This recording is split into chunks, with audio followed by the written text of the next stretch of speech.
Eu começo meus últimos comentários ou observações de 2022, mas tratando da questão do orçamento público federal, das finanças públicas federais, dentro das quais o orçamento é a mãe de todas as políticas públicas. Pois bem, o que me preocupa particularmente é a questão da responsabilidade fiscal, sendo, ao mesmo tempo, algo que possa funcionar com a necessidade premente do próximo governo de atender uma série de demandas sociais legítimas da sociedade brasileira, mas de sorte a que nós possamos ter no médio e longo prazo, pensando pelo menos esse longo prazo de um mandato do próximo governo, do Luiz Inácio Lula da Silva, de algo sustentável, de algo sólido. A resultante, até o momento, gera muitas incertezas, que foi a promulgação da Emenda Constitucional 126, decorrente aí da PEC da transição, que liberou, vamos assim dizer, uma boa parte do chamado teto de gastos para despesas expressivas no próximo ano, e, por outro lado, aquilo que foi resultado também da aprovação da PEC da transição, que é a exigência de que ainda no primeiro semestre o próximo governo apresente ao Congresso Nacional a sua proposta de responsabilidade fiscal, que substituirá, vamos assim dizer, o chamado teto de gastos. Por outro lado, temos sérias dúvidas de que, pela montagem do governo, pelo conjunto do seu ministério, nós possamos ter alguma tranquilidade de que isso será observado a partir de 2023, quando então começa a funcionar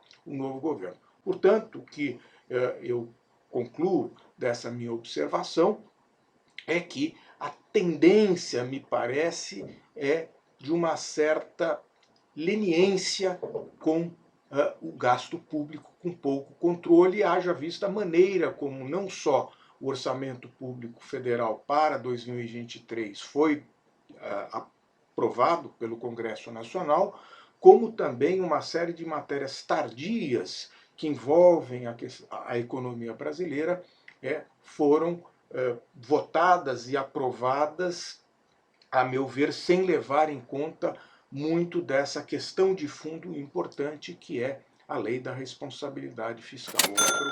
Mas o registro que vale ser feito como uma janela, uma inflexão ao que eu acabo de dizer, é o fato de que o projeto de lei orçamentária anual para 2023 ter conseguido ser aprovado no Congresso Nacional, em definitivo, dentro do prazo que é antes do final do ano anterior à sua vigência.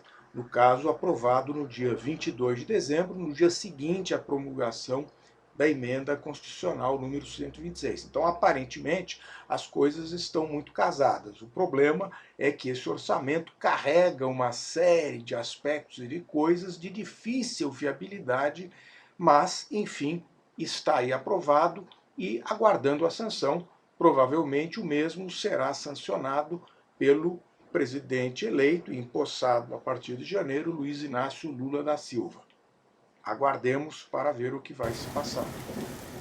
E eu desloco a minha atenção agora para o Supremo Tribunal Federal, mais especificamente para falar da aprovação da emenda regimental 58 de 2022, que foi decidida no espaço entre os dias 7 e 14 de dezembro. Com essa decisão regimental, grande parte do trabalho agora do Supremo Tribunal Federal será objeto de decisões colegiadas, as ditas decisões monocráticas, fonte de tantas preocupações, tantas críticas, muitas delas exacerbadas, nas quais muitos ministros praticamente, acho que não é de todo exagero falar, governavam o Brasil com algumas decisões que tomavam, agora tem prazo muito limitado de vigência, levando a que decisões que tenham ter sido tomadas individuais rapidamente venham a passar a ser colegiadas.